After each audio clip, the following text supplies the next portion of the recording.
Okay, everybody thinks that their sex drive is tied only to testosterone.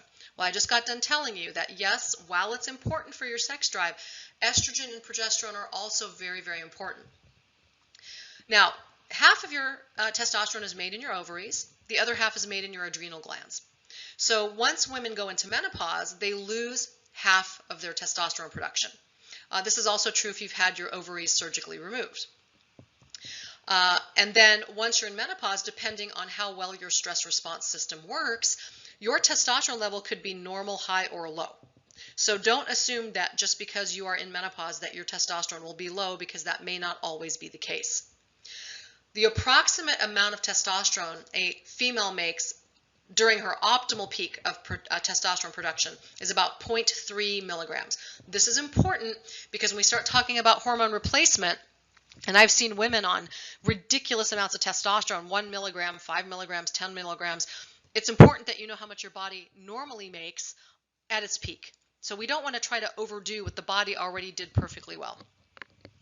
The other thing you need to know about testosterone is that it can turn into estrogen. And whether or not you're making testosterone and it's converting into estrogen, or you're using testosterone, it can convert into estrogen. So when we do the testing, it's important to be checking, both of these hormones, because sometimes a woman's testosterone is low, not because she's not making it, but because her body's turning all of it into estrogen. So that's another reason for low testosterone. It doesn't necessarily mean that you're not making enough of it. And if you have a situation where you're making enough of it and simply turning it into estrogen, and you give a woman in that situation more testosterone, guess what's going to happen? She's going to make more estrogen. That's the problem. So muscle tone and strength is very, very dependent on testosterone. Again, testosterone is important for your sex drive, but so are estrogen, progesterone, and DHEA. Testosterone does improve your mood, and it also improves your memory. It's also a very important hormone for bone health, and it is anti-inflammatory. So actually, there's research to show that progesterone and testosterone and DHEA, which we're going to discuss here in just a moment, are very helpful in women who have autoimmune conditions as well, because of their anti-inflammatory natures. And also, testosterone is very important for heart health. So obviously, now that you know what testosterone does, you can extrapolate from there what symptoms of low testosterone are going to look like. Decreased muscle tone, weight gain, dry skin, fatigue, depression, lack of motivation, low sex drive, insomnia, and irritability. All right, moving on to DHEA. Now, DHEA is a very, very interesting hormone. It is produced in your adrenal glands, and it is your body's natural anti-cortisol hormone. So much like progesterone is your body's natural anti-estrogen, DHEA is your body's natural anti-cortisol hormone. And as we age, DHEA becomes responsible for many other things. So under normal circumstances, DHEA helps with bone health and blood sugar production. It's one of our top 3 anti-aging hormones. It does many of the same things that testosterone and estrogen do, and that's primarily because it's a source of estrogen and testosterone. So once you're in menopause and your ovaries sort of poop out, most of your hormone production happens at your adrenal gland level, and it's from conversion of DHEA into estrogen and testosterone. Now, this can happen even if you're not in menopause. This can happen before menopause. It can happen when you're on hormone replacement. So these hormone interactions and conversions are really important because you can do a really good job or really mess somebody up when you're doing bioidentical hormone replacement if you don't understand these conversions. So DHEA levels actually peak at age 25 to 30, and then they start to decline. And that's partially due to the fact that the DHEA made in the adrenal glands are made in a different place than your cortisol. And that's why as you age, the place in the adrenal glands that makes DHEA shrinks, but the place that makes cortisol doesn't. So as we get older, our DHEA will go down, and that's a condition known as adrenopause, age-related decline in DHEA. And basically what you see there is, osteoporosis, low muscle tone, low muscle strength, increased blood sugar, reduced insulin sensitivity. So DHEA is very, very important. And because of this, as we age, we also tend to develop more of those issues because the DHEA levels decline. Now again, since DHEA and cortisol are made at different parts of the adrenal gland, your cortisol levels as you age can go down, can go up, or stay the same. But your DHEA level will always go down. Now there are other things that will make DHEA go down that have nothing to do with menopause. And those things can include stress. Certain prescription medications can do it. If the DHEA is being converted into estrogen and testosterone for other reasons. So chronic infections can do it. Chronic inflammation can do it. So there are other reasons why you'll see a low DHEA in patients. And so that's important as well, because when you do a test on a patient and you expect the DHEA to be low, if you're looking at the number and it's much, much lower than you would expect for it to be, then you start looking at other potential causes. So again, the actions of DHEA, in addition to what I've already told you, just like progesterone, it is a very potent neurosteroid. Very important actions on the brain, helps with mood, helps with memory, helps with sleep. It decreases body fat. It improves insulin sensitivity, which means it helps prevent diabetes. It's very important for muscle strength and tone, very important in building bone. And in menopause, it's a precursor to estrogen and testosterone. It's the primary place you get your estrogen and testosterone if you are not on hormone replacement. It balances cortisol, which is extremely important because cortisol is a very destructive hormone. And DHEA is an anti-inflammatory hormone. So again, knowing this, you can understand what the symptoms of DHEA are. Depression, anxiety, inflammation, premature aging, diabetes, osteoporosis.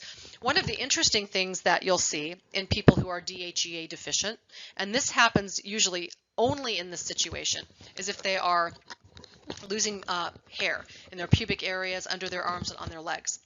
If that's a situation that you're experiencing, then you can guarantee that you've got a DHEA deficiency, because that doesn't happen with anything else. So that's the whirlwind tour through the primary female sex hormones. And now we're going to start talking about the female hormone transition and what that looks like. Okay. Now I'm going to try to keep this very simple, but in order for me to explain to you what abnormal looks like and what it is, I need to explain to you what normal looks like first. Okay, so basically, on average, women have a 28-day cycle, meaning that from the start of one period to the start of the next period is on average about 28 days. During the first half of your cycle, when you're still having a normal cycle, I know not everybody watching this has periods anymore, but during the first 2 weeks of your cycle, you have primarily estrogen dominance, okay? And that's because estrogen is the hormone that is basically getting everything ready for a fertilized egg to move in. So it causes breast enlargement, it causes uterine lining enlargement. It's basically preparing your body to receive a fertilized egg, okay? Now, mid-cycle is when you're supposed to basically develop these follicles, and then the follicles are supposed to burst. You're supposed to ovulate about day 14-ish, okay? And once ovulation occurs, then you're supposed to produce progesterone. If you do not ovulate, you will not make progesterone, okay? So during the second half of the cycle, you still need estrogen there to maintain what it built, but the progesterone is there to also maintain the house that's just been built and make sure that everything is running smoothly in order for baby fertilized egg to move in and implant inside of the uterus. Okay? Without this normal cycle, every single menstrual irregularity that you can think of is going to happen.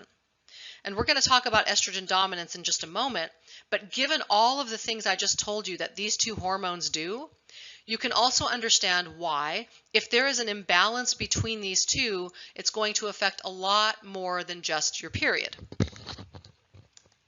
Now, the true transition basically starts to happen on average between ages 45 and 55, but the average age is about 51.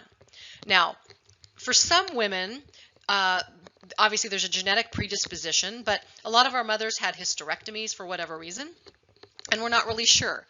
The other thing is that we're exposed to a lot more stress and environmental factors than our mothers were, so many of us are actually having our periods much longer than our mothers did. So perimenopause basically is the start of ovarian failure. So there are hormones in your brain that tell your ovaries to make progesterone and estrogen, just like the hormone in your brain that tells your thyroid to make thyroid hormone and tells your adrenal glands to make cortisol. Those two hormones are called FSH and LH. And once you start getting into perimenopause, what happens is that you aren't ovulating consistently. You're not creating those ovarian follicles consistently. And basically, there's a complicated feedback loop that's going on. But without those processes working normally, you start to skip your periods. And the ovaries will basically not do what they're supposed to do. And then your FSH and LH will go up thinking, okay, well, if I just scream at the ovaries louder, they'll do what they're supposed to do. And so then you'll get a period for a couple, 2-3 months. And then the brain backs off, but that the ovaries are like, no, I told you, I'm starting to sort of wean out here.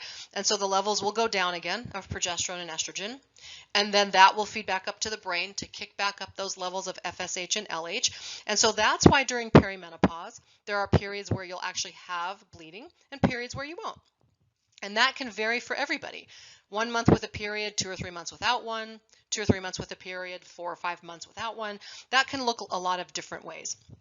But basically, this is the period of time where you notice irregularities in your cycle. And it typically more than 7 days of a variation. And then you go into menopause, and then you get postmenopause. You never go through menopause. Once you're there, you're there. Okay?